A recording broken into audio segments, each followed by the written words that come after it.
हरे कृष्णा, राधे राधे दोस्तों। आप सभी पर भगवान विष्णु की कृपा सदैव ही बनी रहे। आज की वीडियो में आप सुनेंगे आश्विन अमावस्या यानी कि सर्वपितृ अमावस्या की व्रत कथा।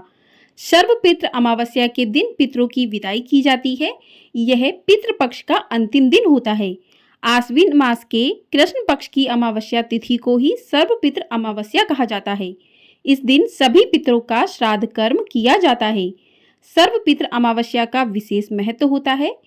सर्वपितृ अमावस्या के दिन उन सभी का श्राद्ध भी किया जाता है जिनका श्राद्ध करना किसी कारण से छूट जाता है या आपको जिनकी तिथियां याद नहीं है, आप भूल गए हैं।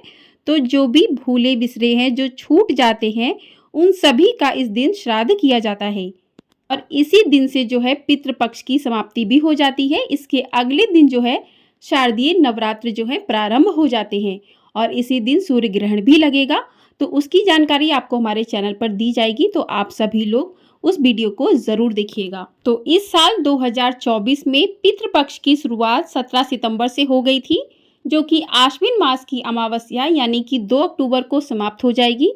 तो इन दिनों में जो भी भक्त जो है पितृ में श्राद्ध करते हैं, पितरों का तर्पण करते हैं, पिंडदान करते हैं, अनुष्ठान करते हैं, तो कहते हैं कि उन पर पितरों का आशीर्वाद जो है बना रहता है। जो भी लोग इन दिनों में पितरों का तर्पण श्राद्ध नहीं कर पाए हैं, किसी कारणवश नहीं थे, या आप तिथि भूल गए हैं कि आपके पितरों की तिथि क्या है, छूट गई है तिथि किसी कारणवश, तो आप सर्वपितृ अमावस्या के दिन जो है श्राद्ध, तर्पण, अनुष्ठान आदि कार्य कर सकते हैं। इस दिन भूले भटके छूटे हुए पितरों का श्राद्ध किया जाता है। तो इस दिन श्राद्ध करने से आपके पितरों की आत्मा को शांति मिलती है, उन्हें मोक्ष की प्राप्ति होती है। और कहते हैं कि इस दिन श्राद्ध करने से पितरों का आशीर्वाद अपने परिवारजनों पर बना रहता है। कहते हैं कि यदि परिवार के किसी व्यक्ति की अकाल मृत्यु हुई हो, उनके निमित्त भी सर्वपितृ अमावस्या के दिन तर्पण किया जाता है। ऐसा करने से पितरों को इस सांसारिक माया जाल से इतर मोक्ष की प्राप्ति होती है। धार्मिक मान्यताओं में कहा गया है कि इस दिन पितरों का तर्पण करने से मानसिक शांति प्राप्त होती है, साथ ही सुख समृद्धि भी प्राप्त होती है। सर्वपितृ अमावस्या के शुभ अवसर पर पूर्वजों और पितरों का आशीर्वाद मिलने से लोगों के जीवन के समस्त कष्टों से छुटकारा मिलता है। हिंदू धर्म में दान बेहद पुण्यकारी माना गया है, जिसकी परंपरा सदियों से चली आ रही है। मान्यताओं के अनुसार पितृपक्ष के दौरान पूर्वजों की आत्मा की शांति के लिए दान करना बेहद शुभ माना गया है। इस दिन किसी पवित्र नदी, जलाशय में जाकर आप स्नान करें, उसके बाद दान करना बहुत ही शुभ माना गया है। कहा जाता है कि शुभ अवधि पर दान करने से पूर्वज प्रसन्न होते हैं और साधक तथा परिवार के सदस्यों को पितरों का आशीर्वाद प्राप्त होता है। कहा जाता है कि पितृपक्ष के दौरान दान पुण्य करने से 2 गुना पुण्य फल की प्राप्ति होती है। पितृपक्ष के आखिरी दिन पड़ने वाली सर्वपितृ अमावस्या के दिन आप गौदान, घी का दान विशेष महत्वपूर्ण होता है। इसके साथ ही इस दिन ब्राह्मणों, दीन दुखी को भोजन कराने तथा गुड़ चावल गेहूं का दान करने से भी विशेष पुण्य फल की प्राप्ति होती है। सनातन परंपरा में दान का विशेष महत्व है। तो इस समय जो है दानेन भूतानि वशी भवंती, दानेन वैराणपी यान्ति नाशम, परो अपि बंधुत भूपैति दानेर दानम हिये सर्वेपसनानि हंति। दान से सभी प्राणी वश में होते हैं। दान से वैर का नाश होता है। दान से शत्रु भी भाई बन जाता है और दान से ही सभी प्रकार के संकट दूर होते हैं। तो इस दिन जो है आप दान करिए, दान का विशेष महत्व माना जाता है। आइए अब सुनते हैं सर्वपितृ अमावस्या की व्रत कथा। पौराणिक कथा के अनुसार पुराने समय में अग्निशबाद और वहिष्पद नाम के पितृ देव थे। उनकी मानस कन्या थी अक्षोदा।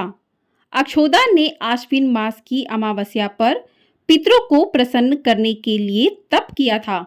तपस्या से प्रसन्न होकर सभी पितर देवता अक्षोदा के सामने प्रकट हुए।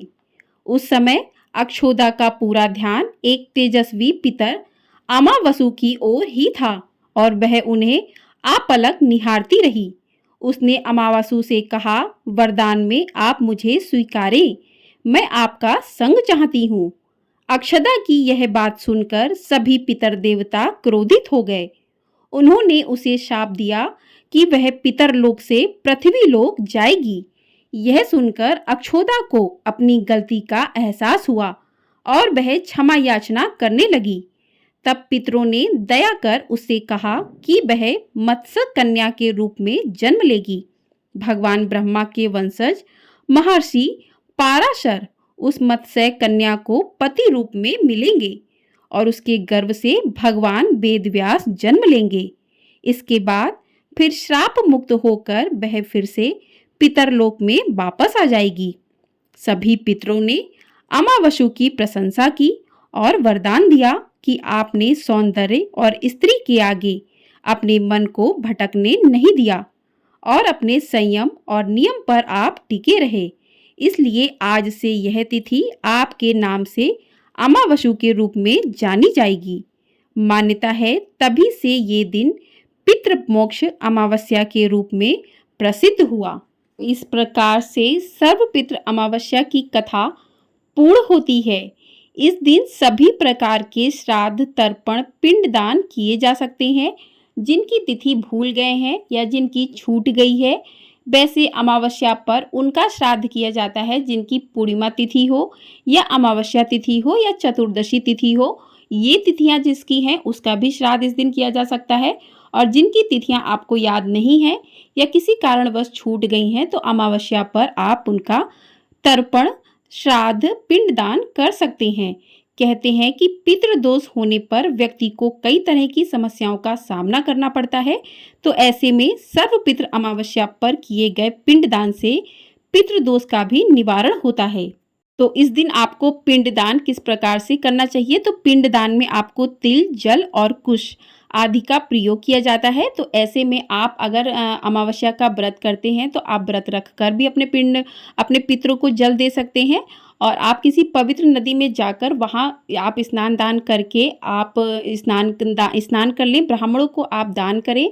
तो जल जो है तर्पण जरूर करना चाहिए पितरों को। श्राद्ध में अपने पूर्वजों के नाम पर आप भोजन बनाकर ब्राह्मणों को दान करें। इस दिन दान करना बहुत शुभ माना जाता है। आप अन्न, वस्त्र, धन आदि दान कर सकते हैं। इस दिन मंदिर जाकर भगवान विष्णु और पितरों का पूजन किया जाता है। तो इस दिन जो है आप इस प्रकार से स्नान दान करके पितरों का आशीर्वाद प्राप्त कर सकते हैं। इस दिन स्नान दान करने से पितृ दोष जो होता है उससे मुक्ति मिलती है। किसी पर यदि पितृ दोष है तो सर्वपितृ अमावस्या के दिन जो है पिंडदान अवश्य करना चाहिए। कहते हैं कि जब हमारे पितर प्रसन्न होते हैं तो वो घर में सुख समृद्धि भी बनी रहती है, और यदि पितर नाराज होते हैं तो घर को तबाह भी कर देते हैं। तो इस प्रकार से पितरों को जो है तर्पण करना, उनको खुश करना भी उतना ही ज़रूरी होता है। तो पितरों का तर्पण करने के लिए ही ये 16 दिन बनाए गए हैं। कहते हैं कि इन दिनों में पितर जो है पृथ्वी पर आ जाते हैं और 16 दिनों तक वो रहते हैं कि हमारे कौन से स्वजन जो हैं हमारा श्राद्ध कर रहे हैं। श्रद्धा के साथ, जो भी श्रद्धा के साथ किया जाता है उसे श्राद्ध कहा जाता है। तो जो भी आप श्रद्धा से अपने पितरों के लिए करें उससे आपके पितर जो हैं प्रसन्न होते हैं। आपको हमारे चैनल पर पितृपक्ष की कथाएं भी सुनने को मिलेंगी, तो आप लोग जाकर उन्हें भी सुन सकते हैं।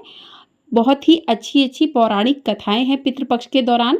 तो जो भी भक्तजन पितृपक्ष के दौरान इन कथाओं को सुनते हैं उन पर पितरों का आशीर्वाद बना रहता है। आप पितृ चालीसा भी पढ़ सकते हैं इन दिनों में, और पितरों के कुछ नियम हैं, वो मंत्र हैं, उनका भी आप जाप कर सकते हैं। कहते हैं ये सब करने से भी पितृ जो है प्रसन्न होते हैं। और पितृपक्ष के दौरान अगर आपने कुछ भी जल या भोजन नहीं निकाला है तो इस दिन जो है आप सारे नियमों का पालन कर लें। अपनी दहलीज पर दक्षिण मुखी ओर करके दिया जलाएं, उसमें थोड़े से तिल डाल दें। उसके बाद आप छत पर भी कौओं के लिए गाय को रोटी खिलाएं, कुत्ते को रोटी खिलाएं, ब्राह्मण को भोजन कराएं। तो इस प्रकार से आपके दरवाजे पर जो भी आ जाता है भिखारी, तो उसको आप खाली ना लौटाएं। कहते हैं कि इन दिनों में पितृ किस रूप में हमारे घर पर आते हैं हमें नहीं पता होता है। तो ऐसे दिनों में किसी को भी अपने घर के दरवाजे से आपको खाली नहीं जाने देना चाहिए। प्रकार से अपने जो आपका रसोई घर है वहाँ पर एक रोटी पितरों के नाम और जल रख दें, उसको अगले दिन गाय को आप खिला दें। तो इस प्रकार से यदि आपने 16 दिन कोई भी नियम नहीं किया है तो सर्वपितृ अमावस्या के दिन आप पूरी तरीके से नियम पूर्वक जो है पितरों का तर्पण, उनको जल देना, भोजन देना, इस प्रकार से आप जो है कर सकते हैं। आप ब्राह्मणों को बुलाकर उनको भोजन घर पर भी करा सकते हैं या फिर आप ब्राह्मणों के घर जाकर भी दान कर सकते हैं। तो दान का विशेष महत्व माना गया है। तो आप इस दिन, इन दिनों में जितना भी दान करें उतना आपके लिए शुभ होता है। यदि आपने नहीं किया है तो आप जो है अमावस्या के दिन आप दान कर दें, दान आपको अवश्य करना चाहिए। तो इस प्रकार से कुछ अमावस्या की कथा थी, अमावस्या से जुड़ी जानकारी थी। आपको ये वीडियो पसंद आई हो, वीडियो को लाइक शेयर, चैनल को सब्सक्राइब अवश्य कर दीजिएगा। पितृपक्ष के समाप्त होते ही शारदीय नवरात्रि प्रारंभ हो जाते हैं, तो कल से शारदीय नवरात्रि प्रारंभ हो रहे हैं।